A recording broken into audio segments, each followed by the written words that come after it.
오늘도 영상으로 함께 예배드리는 여러분들을 환영하고 축복합니다.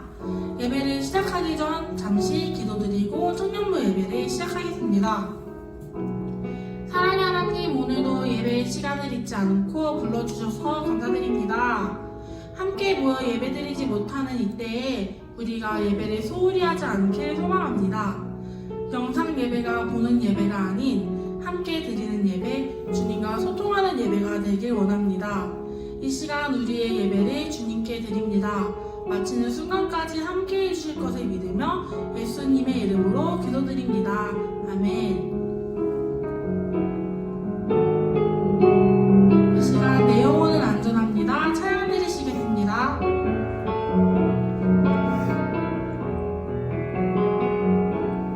내 아버지 그 품 안에서 내 영혼이 안전합니다. 주 손길로 내 삶을 안으시니 그 평강이 나를 덮습니다. 내 아버지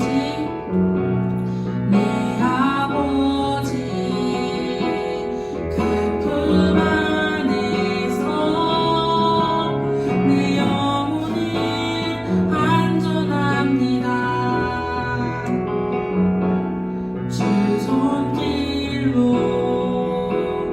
내 삶을 안으시니 그 평강이 나를 덮습니다. 나 비록 넘어지면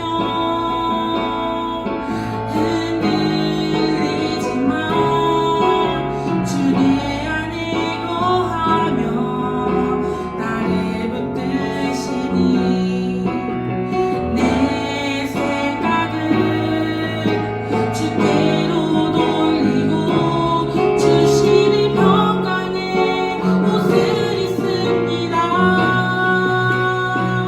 주 약속 안에서 내 영혼 평안해. 내 뜻보다 크신 주님에게 나 신뢰해. 두려움 다 내려놓고 주님만 의지해. 주 안에서 내 영혼 안전합니다. 내 아버지 그 품 안에서 내 아버지 그 품 안에서 내 영혼이 안전합니다. 주 손길로 내 삶을 안으시니 그 평강이 나를 덮습니다. 나 비록 넘어지면 흔들리지만 주 내 안에 거하며 나를 붙드시니 내 생각을 주께로 돌리고 주시는 평강의 옷을 입습니다. 주 약속 안에서 내 영혼 평안해. 내 뜻보다 크신 주님에게 나 신뢰해. 두려움 다 내려놓고 주님만 의지해. 주 안에서 내 영혼 안전합니다. 아멘. 나보다 나를 더 잘 아시고 언제나 함께 해주시는 주님께 감사한 마음을 담아 이 시간 박수 치시면서 찬양 드리시겠습니다.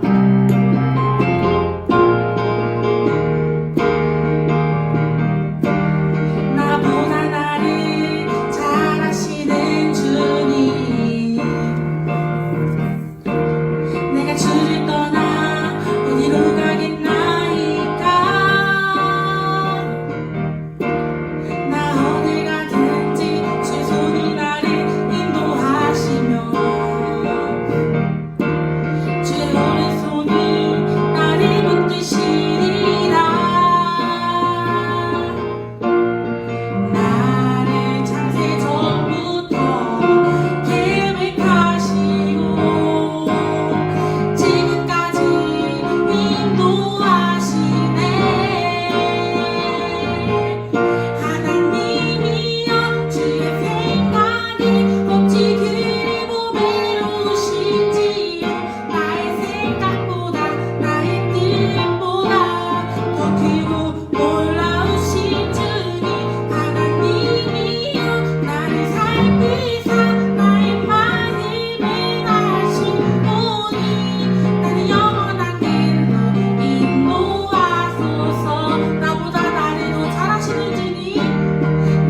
또 예수님을 향한 우리의 마음을 잊지 않길 소망합니다.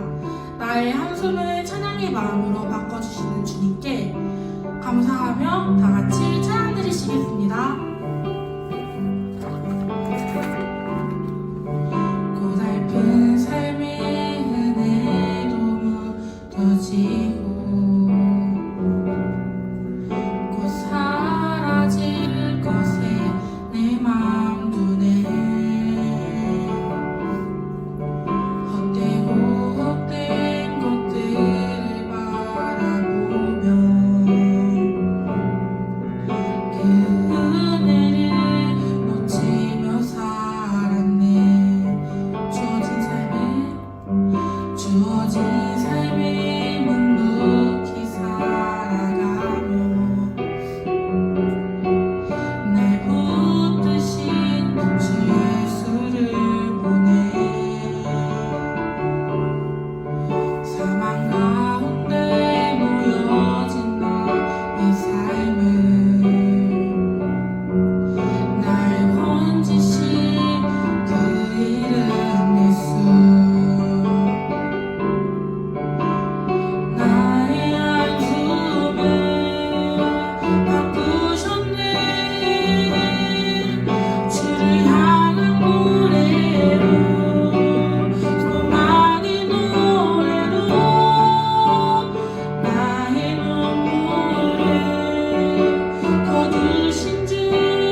성령으로 신앙 고백하시겠습니다. 나는 전능하신 아버지 하나님 천지의 창조주를 믿습니다. 나는 그의 유일하신 아들 우리 주 예수 그리스도를 믿습니다. 그는 성령으로 잉태되어 동정녀 마리아에게서 나시고 본디오 빌라도에게 고난을 받아 십자가에 못 박혀 죽으시고 장사된 지 사흘 만에 죽은 자 가운데서 다시 살아나셨으며 하늘에 오르시어 전능하신 아버지 하나님 우편에 앉아 계시다가 거기로부터 살아있는 자와 죽은 자를 심판하러 오십니다. 나는 성령을 믿으며 거룩한 공교회와 성도의 교제와 죄를 용서받는 것과 몸의 부활과 영생을 믿습니다. 아멘. 네, 이번 주도 저희들 영상으로 이렇게 만나고 있습니다. 작년부 예배가 이렇게 부분적으로 시행을 하고 있는데요. 이제 청년부들도 곧 모일 수 있는 날이 오기를 바랍니다. 외국보다 저희들의 우리나라 상황이 좋아서 참 안심이 되고 감사한 날들을 보내고 있는데요. 빨리 이러한 위기의 시기가 종식이 되고 저희들이 함께 모여 예배드릴 수 있는 날이 속히 왔으면 좋겠습니다. 외국에서는 아직 치명률도 높고 위험한 상황이니까요. 더 마지막까지 조심해서 건강하게 저희들 잘 모여서 예배 드렸으면 좋겠습니다. 건강하시고요. 그런 마음으로 예배를 기다리면서 여러분들도 경건생활 잘했으면 좋겠습니다. 주중에 임원들이 이렇게 연락도 하고 여러분들 확인을 했을 텐데요. 여러분들 소식을 들어서 감사하고요. 건강하게 잘 지내고 있을 텐데 여러분들 경건의 훈련을 더 열심히 하셔서 하나님 보시기에 온전한 삶을 사는 여러분들 되었으면 좋겠습니다. 저희들 봉헌도 그래서 나중에 모였을 때 함께 하는 걸로 하고요. 할 수 있는 분들은 작년 예배나 혹은 다른 일들로 봉헌 잘 했으면 좋겠습니다. 오늘 성경 보겠습니다. 요한복음 8장 1절에서 11절 말씀입니다.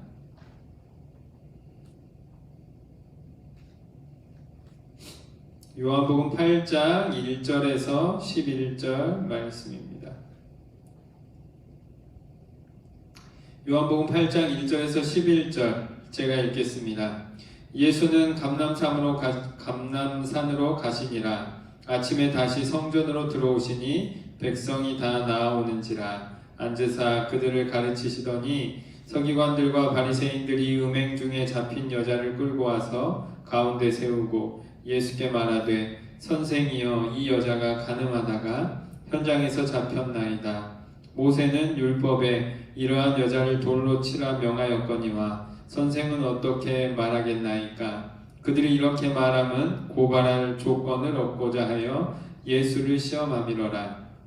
예수께서 몸을 굽히사 손가락으로 땅에 쓰시니 그들이 묻기를 맞이 아니하는지라. 이에 일어나 이르시되 너희 중에 죄가 없는 자가 먼저 돌로 치라 하시고 다시 몸을 굽혀 손가락으로 땅에 쓰시니 그들이 이 말씀을 듣고 양심의 가책을 느껴 어른으로 시작하여 젊은이까지 하나씩 나가고 오직 예수와 그 가운데 섰는 여자만 남았더라.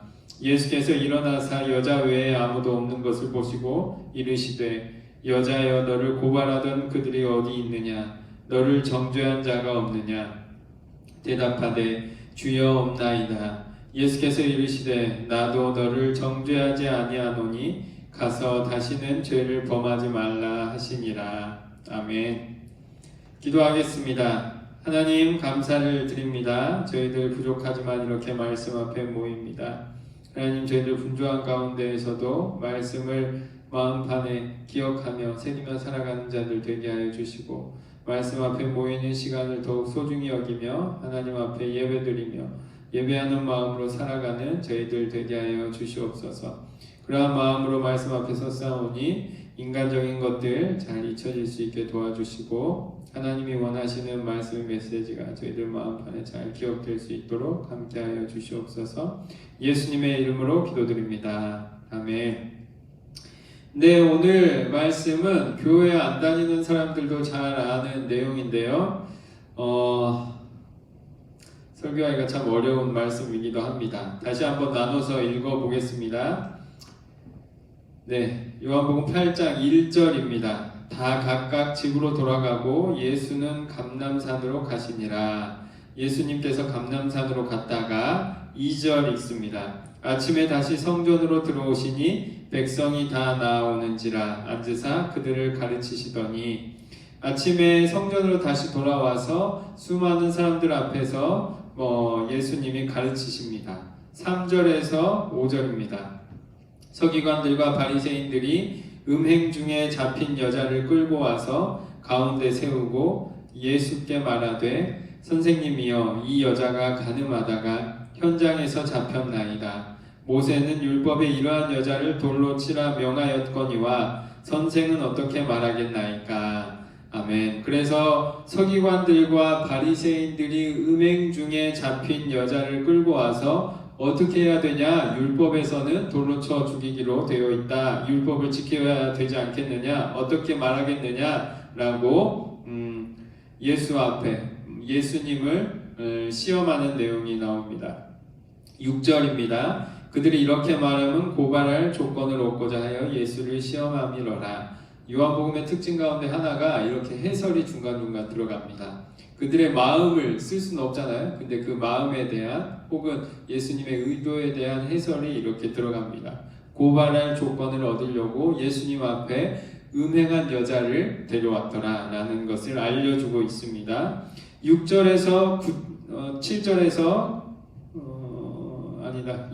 9절입니다. 예수께서 몸을 굽히사 손가락으로 땅에 쓰시니 그들이 묻기를 맞지 아니하는지라. 이에 일어나 이르시되 너희 중에 죄 없는 자가 먼저 돌로 치라 하시고 다시 몸을 굽혀 손가락으로 땅에 쓰시니 그들이 이 말씀을 듣고 양심의 가책을 느껴 어른으로 시작하여 젊은이까지 하나씩 나가고 오직 예수와 그 가운데 섰는 여자만 남았더라.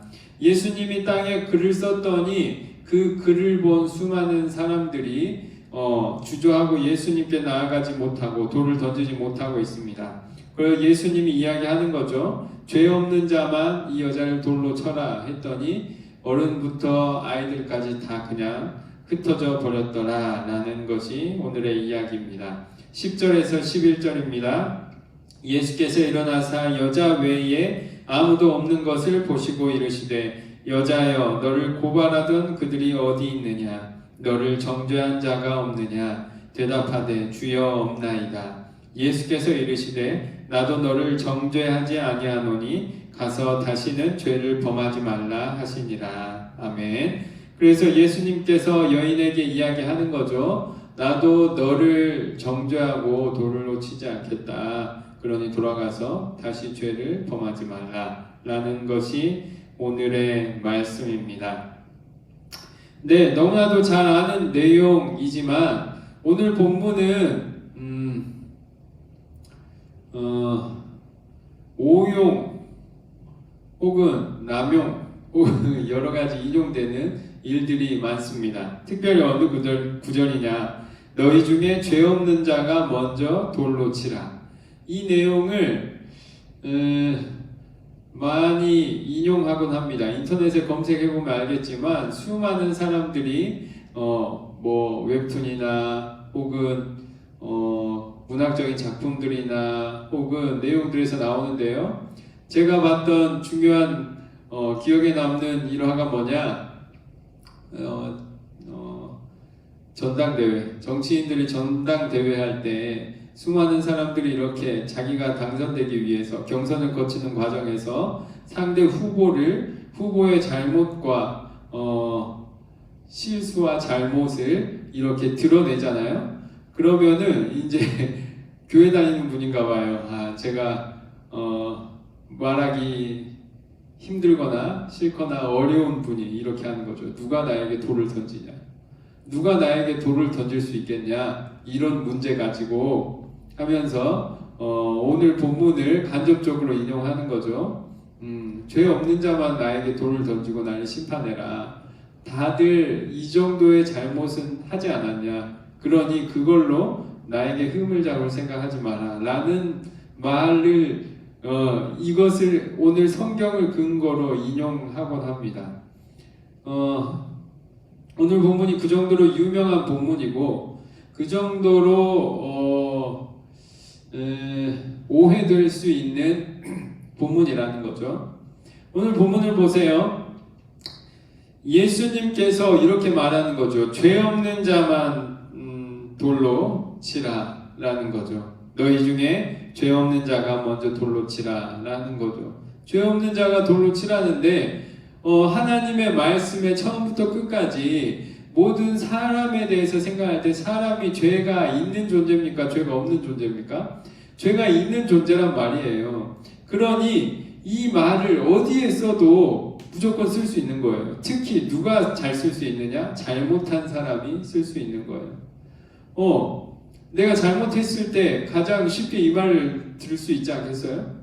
너는 그런 적 없냐? 너도 죄가 없다고 죄가 있으면 너도 어떻게 돌을 던질 수 있냐? 너도 마찬가지 아니냐? 죄 없는 사람만 날 비난할 수 있다. 너가 한 번이라도 그런 생각을, 그런 죄를 했으면 누구도 나에게 돌을 던질 수 없다. 너도 마찬가지다. 라고 하면서 죄의 심각성과 죄의 파괴력을 약화시키고 없앨 수 있는, 그렇게 인용하기 쉬운, 그렇게 오용하기 쉽게 오늘 말씀이 기록되어 있단 말이에요. 죄어 지었을 때 이 사람이 이 말 하면은 다들 주저할 수밖에 없어요. 죄 없는 사람만 돌을 던져라. 그러면 죄 없는 사람이 누구겠어요? 그러니까 아무도 돌을 던질 수 없는 거죠. 그러니 죄 있는 사람이 이 이야기에 오늘 성경의 본문을 오용하는 거죠. 여러분들도 생각을 해보세요. 누군가 잘못을 했을 때 여러분들이 생각하기 쉽죠. 나도 그런 적이 있었는데 뭐라 그럴까? 할 수가 없다 라고 생각할 수도 있잖아요. 그렇게 되는 순간 모든 죄를 말하기 어려워요. 특별히 오늘 본문은 예수님의 편을 들어주지 않는 느낌이에요. 근거를 두 가지를 댈 수 있어요. 첫 번째는 뭐냐? 음행 중에 잡힌 여자예요. 음행 중에 잡힌 여자. 음행이라고 하는 것은 당시에 가장 심각한 죄 중에 하나잖아요.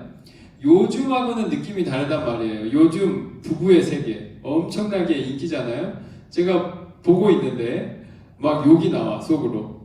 막 그 남자가 불륜을 저지르는데 어떻게 저럴 수 있나 이해가 안 되고 저거는 해도 너무 심하다. 저게 정말 저런 사람이 있을 수 있을까라고 생각할 정도로 아나무인이고 그냥 나만 잘 옳다 이거예요. 가능하다 이거예요. 나는 동시에 2명, 3명을 사랑하는데 누가 나에게 돌을 던질 수 있냐 이거예요. 너는 돌을 던질 수 있냐?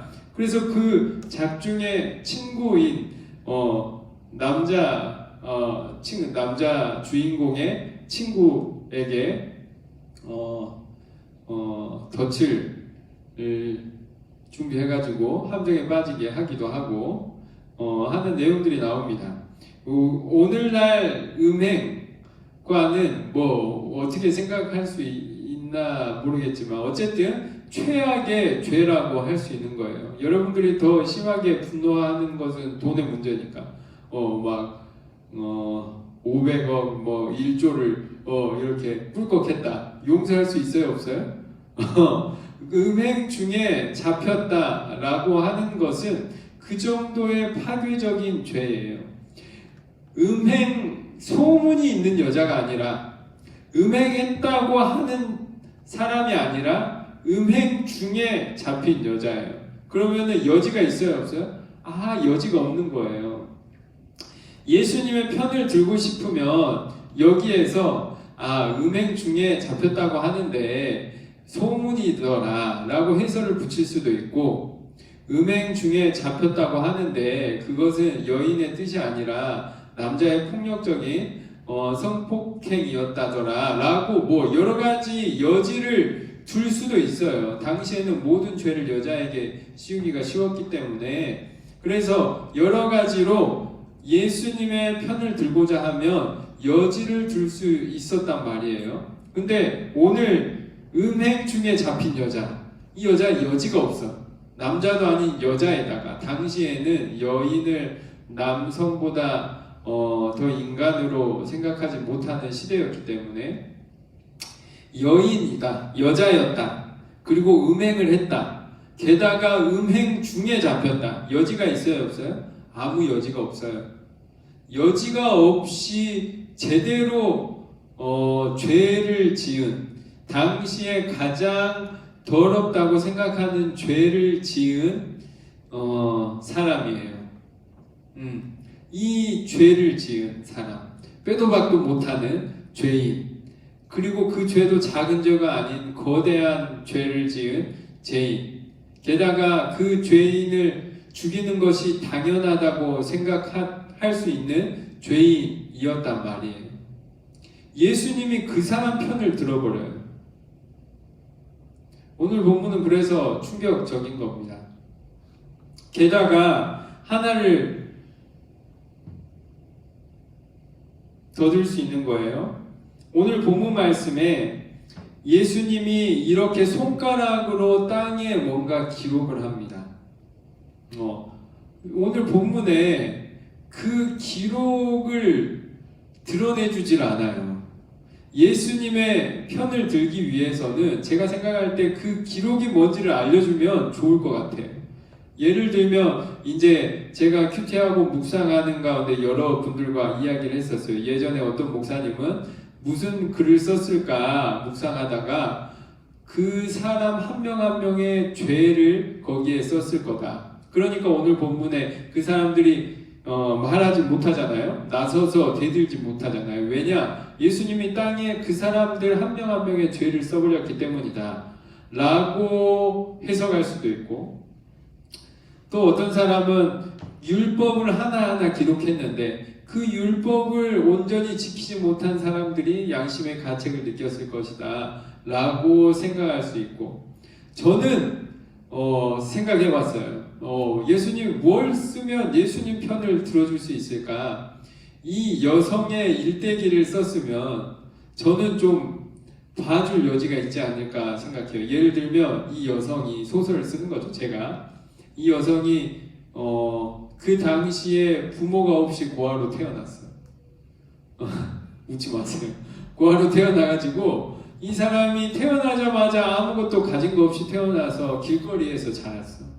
길거리에서 자란 이 여인이 겨우겨우 살아가다가 누군가의 도움으로 겨우 삼시세끼를 먹으면서 일하고 자라갔는데 그조차도 오해를 받아서 집에서 쫓겨났어. 이 사람이 할 수 있는 게 아무것도 없을 때 이 사람을 유혹하는 어떤 남자가 몸을 팔면은 내가 돈을 주겠다 하는 거예요. 그런 이 여인의 제 소설입니다. 하지만 이 여인의 일대기를 들었을 때 우리는 측은지심을 갖게 돼요. 그 정도의 상황이었다면은 봐줄 수도 있지 않겠냐. 예를 들면 이런 거예요. 우리가 레미제라블을 보면은 장발장이 있는데 빵을 훔친 걸 가지고 감옥에 가잖아요. 그때 우리는 느끼잖아요. 아, 법이라는 것이 가난한 자들에게는 폭력적일 수 있구나. 그것을 살리지 못하는데 그 사람을 죽이는 그 법을 넘어서서 장발장이 결국에는 사람 살리는 일을 하는구나 라고 생각할 수도 있잖아요. 오늘 본문도 마찬가지예요. 그 정도의 여인을 예수님이 편들어준다고 하면은 예수님의 말이 이해가 된단 말이에요. 수많은 사람들이 얼마나 죄를 지었는지 기록했다고 우리가 알 수 있었다면은 그 여인의 죄가 약화될 수 있어요. 그렇죠? 그 여인이 얼마나 고단한 삶을 살아냈느냐라는 것을 알면 그 여인의 죄가 작게 느껴질 수도 있어요. 그런데 오늘은 그 어디에도 예수님 편을 들어주지 않아요. 그 여인은 심각한 죄를 지었고 예수님이 무슨 글을 썼는지 알려주지도 않아요. 그냥 예수님은 그 여인의 편을 들어줍니다. 제가 오늘 본문을 준비하면서 너무 이게 어려운 본문이다라는 것을 다시 한번 생각하게 되는 거예요. 성경에서 항상 이야기하는 게 뭐예요? 정의이고 공의이고 율법이고 죄의 위급함, 무서움, 폭력성이잖아요. 그래서 우리는 실제로 죄의 무거움을 느껴요? 못 느껴요? 못 느끼죠. 잘 못 느껴요. 실제로 누군가에게 물리적인 타격을 주는 일이 아닌 이상 죄의 무거움을 못 느껴요. 법적인 처벌을 받지 않는 이상 우리는 죄의 무거움을 못 느껴요. 영적으로 깨어있는 존재들만 그것을 어느 정도 느낀다고 하지만 실제로 일상을 살아가는 우리는 그 죄의 무거움을 못 느낀단 말이에요. 그렇기 때문에 때로 죄를 짓기도 하고 죄를 짓고서도 그것이 얼마나 큰 죄인지 못 느끼는 인간이란 말이에요. 그러한 인간을 향해서 하나님이 성경을 통해서 알려주는 게 뭐냐? 그 죄는 그냥 웃고 넘길 수 있는 것이 아니다. 신이 보는 일 앞에서는, 신과 함께하기 위해서는 그 죄는 신을 가로막을 만큼의 위중한 것이고 폭력적인 것이고 파괴적인 것이다. 그렇기 때문에 그 죄의 문제를 해결하기 위해서 신이 인간으로 나선 것이 예수님이잖아요. 근데 그 예수님이 오늘 이상하게도 괴상하게도 어떻게 해요? 죄인의 편을 들어버려요. 그러니까 이게 이때까지 하나님이 말씀을 통해서 한 게 뭐냐? 죄를 짓지 말아라. 죄를 회개해라. 죄의 문제를 해결해라. 값을 치러라. 핏값을 치러라. 라는 것이 예수님의 율법이었는데 오늘 예수님이 어떻게 하느냐? 예수님이 하나님이 모세를 통해서 준 그 율법을 무시하고 편을 들어줍니다. 여러분들이 생각해 보세요. 목사님한테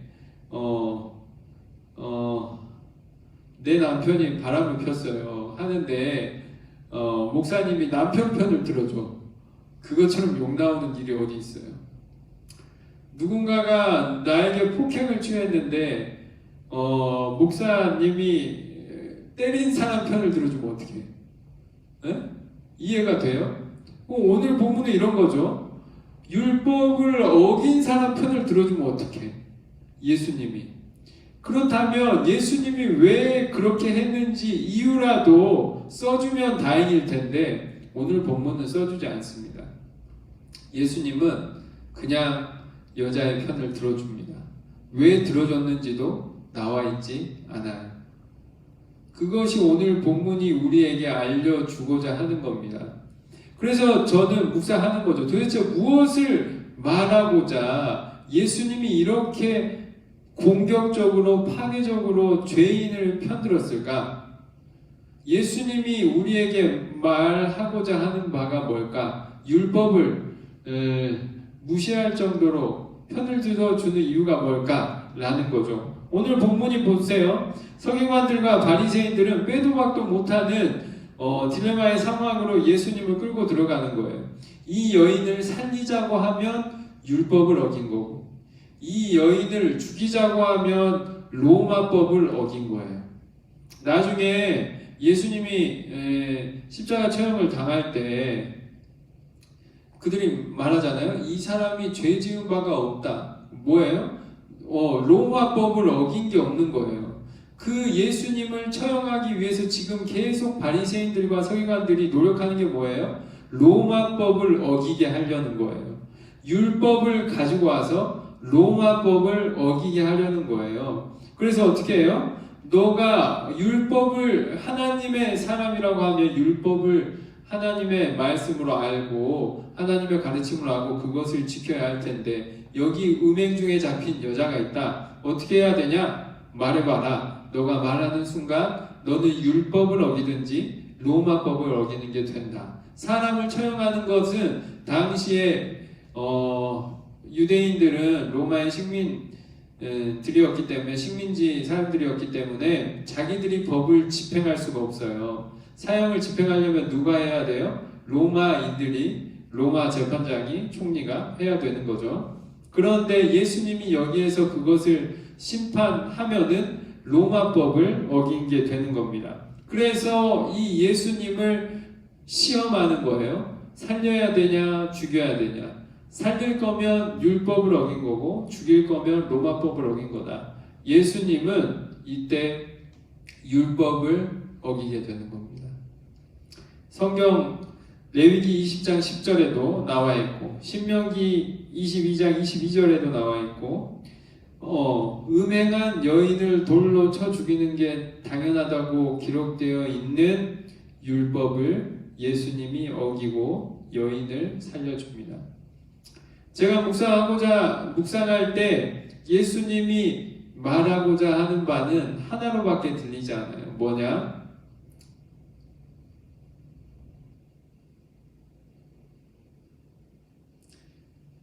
수많은 율법과 그 율법의 가르침이 있겠지만 그 율법은 생명을 살리기 위한 거다. 율법은 생명의 법이다. 이것을 예수님이 이 자리를 통해서 다시 한번 확인시켜 주는 것 같아요. 제가 자녀를 교육할 때, 훈육할 때 어려운 게 있어요.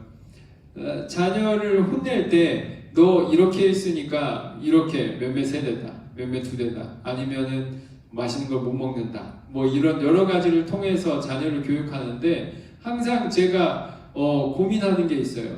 이렇게 가르치는 게 맞나 고민하게 돼요. 애가 잘못했는데 몇몇을 때리는 게 맞잖아요.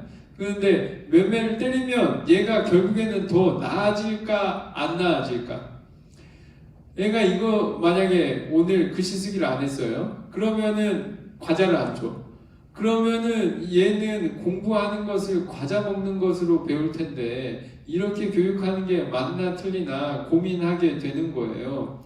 율법이란 것도 마찬가지죠. 하나님이 율법을 주실 때 그 율법은 우리 인생 가운데 선을 그어놓고 이 선을 넘으면 의인이고 이 선을 저쪽으로 넘으면 죄인이라는 것을 판단하기 위한 것일까요? 아니면은 더 많은 사람을 살리기 위한 것일까요?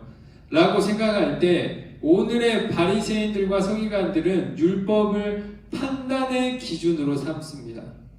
더 많이 살아나느냐가 목표가 아니라 이 사람이 나중에 미래에 어떻게 되느냐가 목표가 아니라 판단의 기준으로만 삼아요. 그래서 어떻게 돼요? 그 판단의 기준에 도달하지 못하는 사람은 사람이 아닌 거예요. 살아봐야 죄만 커지는 일인 거예요. 그렇기 때문에 그 율법을 어긴 여인이나 남성이나를 죽이는 것이 주저할 필요가 없는 일이란 말이에요. 오늘 예수님이 가르쳐주고자 하는 바는 뭐냐? 하나님이 우리들에게 율법과 성경과 말씀을 준 이유가 있다면 그것은 사람을 살리기 위한 것이다 라는 거죠. 사람을 사람 되게 하기 위한 것이다 이런 거죠. 우리가 성경을 읽을 때도 마찬가지입니다. 성경을 읽고 내가 누군가가 이 선을 넘었느냐 안 넘었느냐, 죄인이냐 의인이냐를 판단하기 위한 것을 넘어서서 내가 앞으로 어떻게 더 사람답게 살 것이냐, 내 옆 사람이 앞으로 어떻게 더 사람다운 삶을 살게 할 것이냐 라는 것이 율법의 목표라는 거죠. 우리는 생각하기 쉬워요. 쉽게 율법에 이런 거 있어요. 핏째 먹지 말라. 핏째 먹지 말라는 게 왜 율법이냐? 당시에는 의학이 발달해 있지 않기 때문에 핏째 먹으면 거기에 있는 수많은 세균을 어떻게 할 수가 없어요. 지금은 가축을 키울 때 수많은 항생제로 균이 없게 자라요. 그래서 실제로 핏째 먹어도 괜찮아. 지금은. 근데 당시에는 아무 의학적 지식도 없고 세균이네 바이러스네 이런 걸 모르는 시대였단 말이에요. 그때 하나님은 사람을 살리는 방법으로 율법을 통해서 뭘 가르쳐줘요? 피째 먹으면 안 된다. 박쥐고기 뭐 이런 거 먹으면 안 된다. 왜 그때 그것을 가르쳐 주느냐? 그것이 사람을 살리는 일이기 때문이에요. 요즘에 피자 먹어요, 안 먹어요? 저는 소고기 먹을 때 피가 다 이제 소고기를 많이 구우면 질겨지잖아요. 그래서 피가 있을 때 먹기도 해요. 그러면 더 맛있어. 그리고 저는 율법을 어긴 거잖아요. 그러니까 생각하는 거죠. 아, 그러면 우리도 피자 먹으면 안 되나? 박쥐고기를 먹었더니 결국에 바이러스가 퍼진 건가? 요즘에 그런 말 하는 사람들도 있어요. 율법을 어기고 박쥐고기를 먹으니까 코로나 바이러스가 퍼진 게 아니냐 이렇게 말하는 사람도 있어요. 율법의 의도를 알아야 되는 거죠. 율법의 의도가 뭐냐? 사람을 살리기 위한 거다. 우리가 주일날 모이지 않는 것도 마찬가지입니다. 요즘에 청년들이 몇몇 분들이 목사인 저한테 묻는 거죠. 빨리 모이고 싶다. 그런데 목사인 저가 이야기하는 거예요. 아직 안 된다. 그러면 뭔가 바뀐 거잖아. 여러분들이 피곤하고 힘들다 해서 좀 늦게 했으면 좋겠다 하면 목사가 빨리 모이자 해야 되는데 청년들 몇몇은 빨리 모이자 하는데 목사가 나중에 모이자 하는 거예요. 왜냐? 우리가 신앙생활을 하고 말씀을 혹은 율법을 지키는 가장 중요한 이유가 뭐냐? 사람을 살리는 일이기 때문이에요. 우리가 율법을 지키는 일이 사람을 위협하고 생명을 위협할 때 우리는 과감히 그 율법을 잠시 멈출 수 있어야 된다는 거예요. 오늘 본문에 중요한 구절이 있어요. 뭐냐? 11절에 나도 너를 정죄하지 아니하노니 가서 다시는 죄를 범하지 말라. 죄가 없어졌단 말이에요? 아니에요? 아니에요. 죄가 없어진 게 아니에요. 죄가 무의미하다는 말이에요? 아니에요. 죄인이지만 편들어주겠다. 죄인도 괜찮다. 라는 말이 아니란 말이에요. 오늘 본문은 뭐냐? 죄에 대한 판단을 생명을 죽이는 폭력 앞에서 잠시 멈추는 거예요. 지금 우리의 생명을 위협하는 이 위협적인 시기에는 우리가 율법을 지키는 것을 잠시 멈추는 거예요. 일주일에 하루를 안식일로 주일로 지키는 우리의 율법과 신앙 고백을 잠시 멈추는 거예요. 왜요? 사람을 살리기 위해서요. 우리 교회들이 어떤 벌금을 안 내기 위해서 혹은 바이러스 때문에 멈추는 것이 왜 우리가 예배를 멈추느냐? 율법에는 쓰여져 있잖아요. 일주일에 하루를 거룩하게 하나님 앞에 예배드리면서 드려라 라는 것이 기록되어 있음에도 우리는 왜 지금 잠시 멈춰 있는 거예요? 잠시 미루고 있는 거예요? 왜냐? 사람을 살리기 위한 것이기 때문이에요. 예수님이 그래서 오늘도 이야기하는 거예요. 죄를 범하지 말라. 하지만 그 죄를 정죄하는 것을 너의 죽음 앞에서 잠시 멈추겠다는 거예요. 기독교인들이 사형 제도를 어떻게 생각하느냐도 고민해 봐야 될 일입니다. 오늘 본문에 따르면 예수님은 사형제를 찬성하지는 않을 것 같다라는 것이 제 해석입니다. 왜냐? 그럼에도 불구하고 그 사람이 엄청나게 많은 형용할 수 없는 죄를 저지른 사람임에도 불구하고 우선은 살려주는 일이 오늘 예수님의 태도인 것 같아요. 음행 중에 잡힌 여자일지라도 살려주는 예수님. 그 예수님을 기억하면서 우리가 불편한 신앙생활을 지금 하고 있습니다. 왜냐? 그렇게 우리를 살리고 우리 옆 사람을 살리기 위해서. 예수님이 오늘 이 본문에 율법을 시행하지 않는 것은 본인의 생명을 위협하는 일이고 결국에 이러한 일들 때문에 예수님이 돌아가십니다. 하지만 그럼에도 불구하고 예수님이 죄인의 편을 들어주십니다. 왜냐? 사람을 살리는 일이 율법의 목표이기 때문입니다. 여러분들의 신앙생활도 마찬가지입니다. 내가 불편하더라도, 내가 어려워지더라도, 내가 손해를 보더라도 사람을 살리는 일을 할 때 그것이 하나님의 일을 하는 것이 됩니다. 심지어 율법과 충돌될 때 율법을 잠시 멈추는 한이 있더라도 내가 사람 살리는 일을 할 때 그 일이 하나님의 일이고 예수님의 일이 된다고 하는 겁니다. 여러분들이 각처에서 열심히 살아가고 계시겠지만 그것이 하나님의 일이 되기 위해서는 그 일이 사람을 살리는 일이 되게 해야 합니다.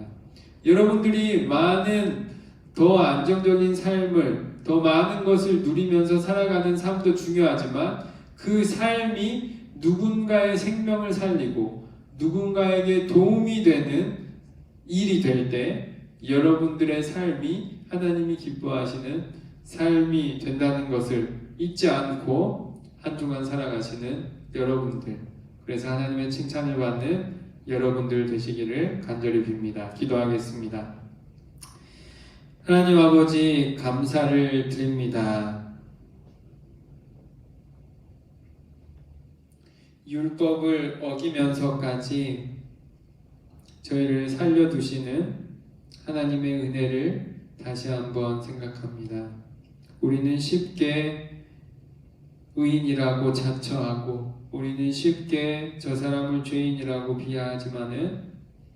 비난하지만은 하나님께서는 우리를 쉽게 여기지 아니하시고 우리를 살려두시는 하나님이심에 다시 한번 감사를 드립니다.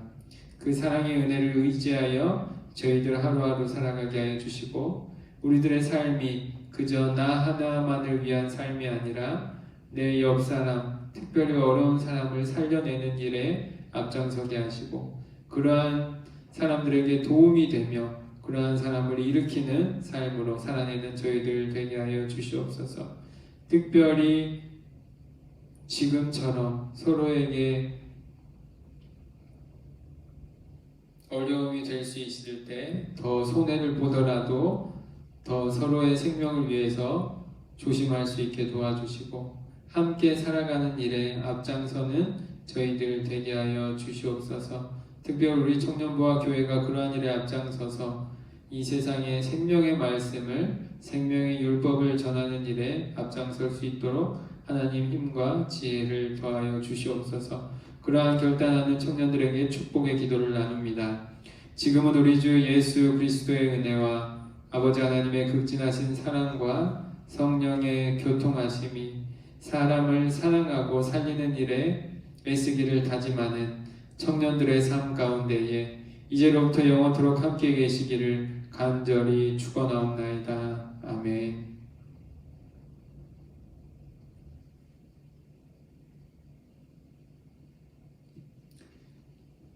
네, 감사합니다. 여러분 한 주간 건강하시고요. 다음 주에 또 영상으로 찾아뵙겠습니다.